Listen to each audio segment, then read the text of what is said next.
friend of mine, another coworker, I have a lot of talented coworkers. She does some work with the local ACLU, and she had a fabulous event not too long ago. They had a book reading, which was great, and she's a big activist in the Lehigh Valley.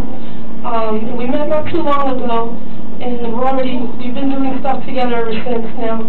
And the other one, I just met at the band book reading. Very entertaining, very funny. So I'd like to bring up Liza Shankar and Daniel Sottile. Yeah, let's give them a hand.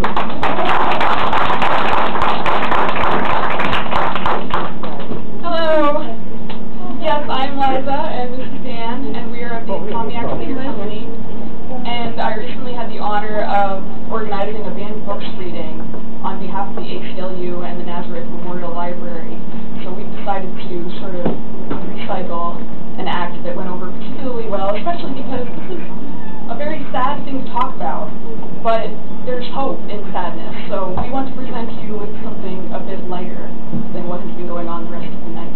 And I would like Dan to talk a little bit first about how this relates to the theme of bullying. Yeah. Putting on the spot?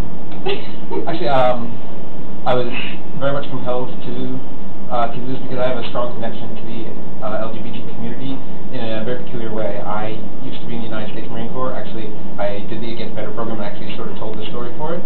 I was in the Marine Corps, and I was a very peculiar egg to begin with myself.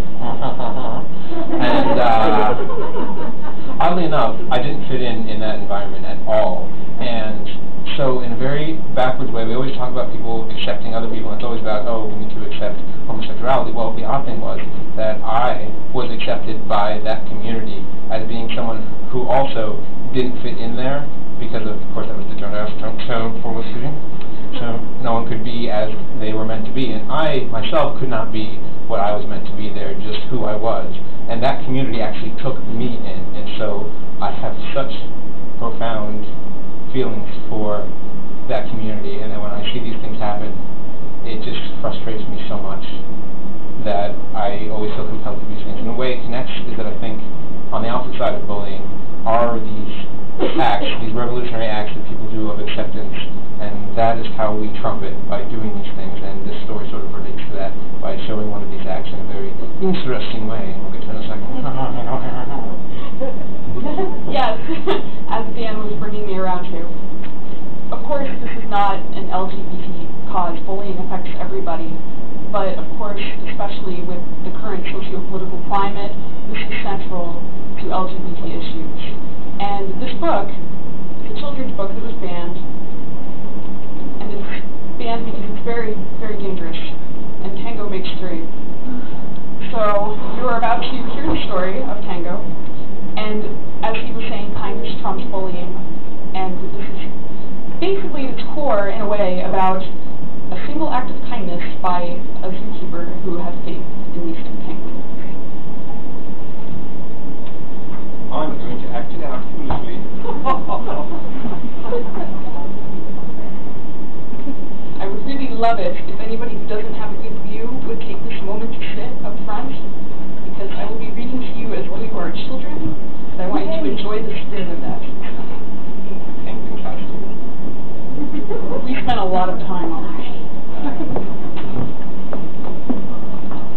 In the middle of New York City, there is a great big park called Central Park. New York!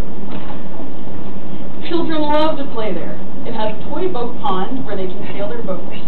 It has a carousel to ride on in the summer, and an ice rink to skate on in the winter. And best of all, it has its very own zoo. Each day, families of all kinds go to visit the animals that live there.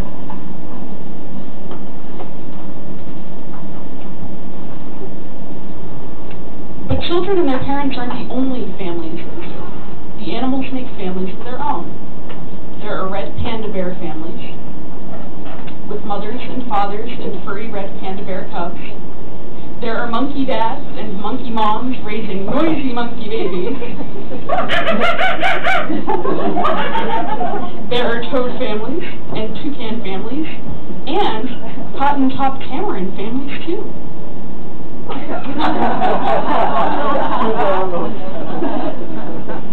And in the penguin house, there are penguin families.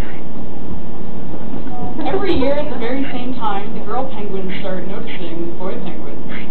And the boy penguins start noticing the girls. When the right girl and the right boy find each other, they become a couple.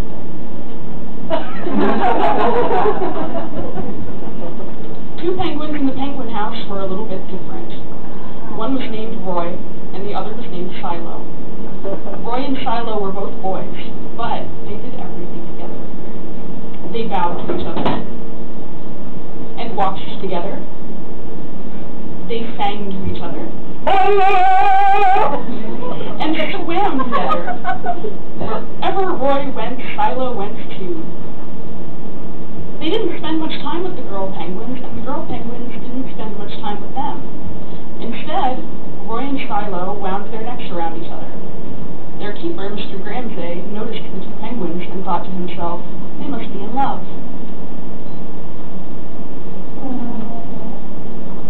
Roy and Shiloh watched how the other penguins made a home, so they built a nest of stones for themselves. Every night, Roy and Shiloh slept there together, just like the other penguin couples. And every morning, Roy and Shiloh woke up together. But one day, Roy and Shiloh saw that the other couples could do something they could not. The mama penguin would lay an egg. She and the papa penguin would take turns keeping the egg warm until finally it would hatch. And then there would be a baby penguin. Roy and Shiloh had no egg to sit on and keep warm. They had no baby chick to feed and cuddle and love. Their nest was nice, but it was a little empty. One day, Roy found something that looked like what the other penguins were hatching, and he brought it to their nest. It was only a rock. But Shiloh carefully sat on it, and sat, and sat.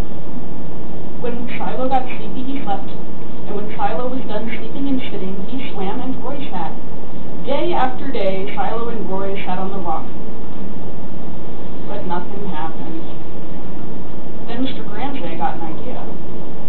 He found an egg that needed to be cared for, and he brought it to Roy and Shiloh's nest. Roy and Shiloh knew just what to do. They moved the egg to the center of their nest. Every day they turned it, so each side stayed warm. Some days, Roy sat while Shiloh went for food. Other days it was Shiloh's turn to take care of their egg. They sat in the morning and they sat at night. They sat through lunchtime and springtime and supper. They sat at the beginning of the month, and they sat at the end of the month, and they sat all of the days in between. Until one day, they heard a sound coming from inside their egg. It said. Roy and Shiloh called back, squawk, squawk! Entered the egg. Suddenly, a tiny hole appeared in the egg shell, and then, crack! Out came their very own baby. She had fuzzy white feathers and a funny black beak. Now Roy and Shiloh were fathers. We'll call her Tango, Mr. Gramsay decided, because it takes two to make a tango. Roy and Shiloh taught Tango how to sing for them when she was hungry. They fed her food from their beaks. They snuggled her in their nest at night. Tango was the very first penguin in the zoo to have two daddies.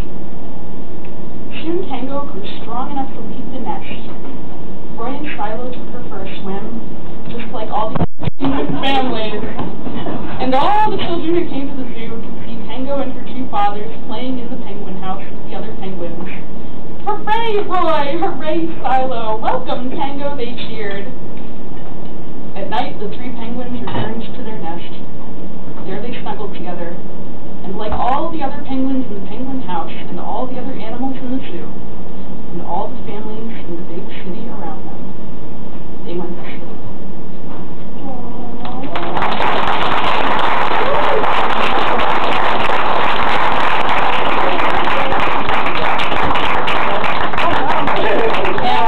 And if I could quickly say, the story that Roy, Shiloh, and Tango really did become a family in Central Park, and this book really was challenged in courts because it was considered homosexual propaganda.